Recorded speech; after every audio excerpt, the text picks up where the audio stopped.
Bonjour, bienvenue aux Journées des métiers d'art sur Europe 1.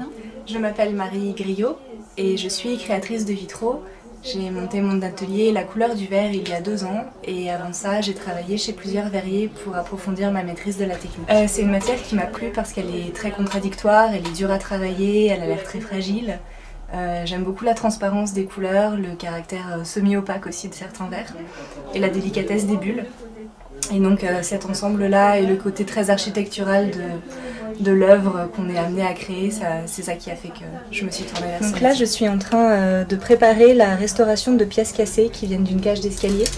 Ce sont des pièces peintes qui ont été complètement abîmées au cours d'un déménagement récent. Et donc là, elles ont été sorties des panneaux. Je vais les refaire à l'identique, donc la peinture et tous les contrastes, et j'irai les reposer sur place pour réparer la cage d'escalier. Une pièce comme ça, c'est relativement rapide à faire parce que la peinture est simple sur cette pièce-là, et donc je pense que j'en ai pour 2 jours de travail.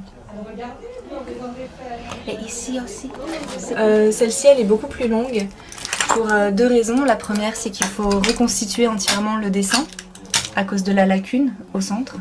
Et ensuite, il y a énormément d'émaux différents. Donc les émaux, ce sont toutes les couleurs variées que vous voyez à la surface de la pièce. Et ça nécessite de nombreuses cuissons. Donc ce sera plus long à faire. C'est la plus petite, mais c'est la plus longue. On utilise... non, ce ne sont pas des matériaux chimiques.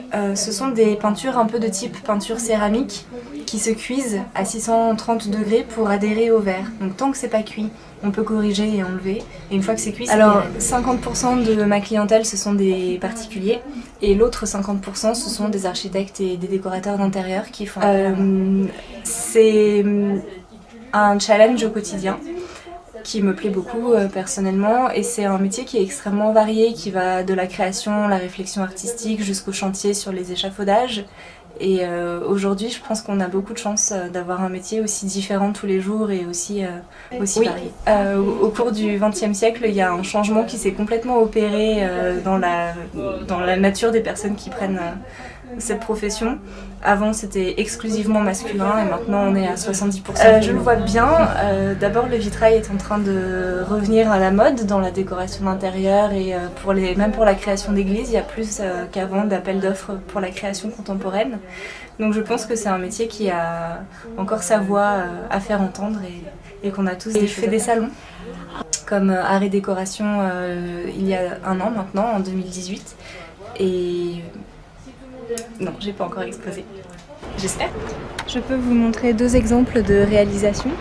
Ici, c'est un tout petit panneau qui fait partie d'une verrière qui va être réalisée en 16 panneaux. Au total, il va y avoir plus de 10 mètres carrés. Et c'est une collaboration artistique avec une artiste qui a choisi de représenter dans la verrière les lignes graphiques de ses sculptures. Et donc en fait, on a vraiment mélangé nos 2 styles pour ce travail, pour arriver à dissimuler dans une création qui m'appartient ses courbes à elle et ses lignes à elle de sculpture.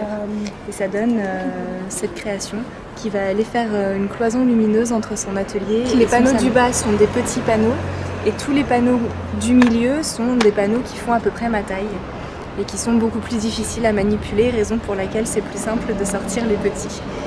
Je donne des cours effectivement tous les mercredis à la mairie de Paris, dans un centre qui s'appelle Paris Atelier, et ce sont des cours de loisirs pour les amateurs qui veulent être des amateurs éclairés. Merci.